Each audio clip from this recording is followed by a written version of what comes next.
Jeanne d'Arc, un mythe aux multiples visages. Bergère, sainte, guerrière, héroïne nationale.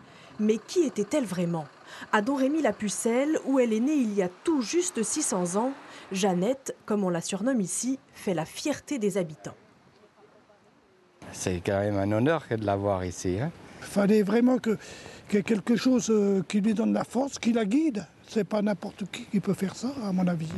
C'est l'héroïne, il n'y a pas à dire, c'est une chose qu'il faut respecter. Chaque année, 70 000 personnes viennent visiter cette église. C'est ici que Jeanne la Pieuse priait, juste en face de sa maison natale.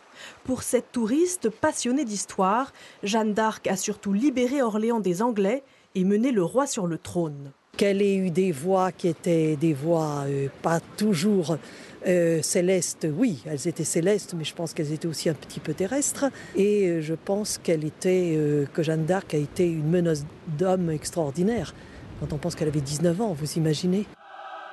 Revendiquée à la fois par l'Église, les républicains et les royalistes, Jeanne d'Arc est un personnage historique complexe que les habitants de Domrémy s'attachent à défendre. Jeanne d'Arc n'a pas à être récupérée par qui que ce soit. Jeanne d'Arc, c'est l'histoire de France. Ceux ou celles qui, à la limite, inventent des choses ou leur font de commerce de cette on va dire, différence ne m'intéresse pas. Jeanne d'Arc est aussi une figure importante de l'imagerie populaire. Depuis 35 ans, ce couple de Domrémois a rassemblé 1400 pièces à l'effigie de la Sainte.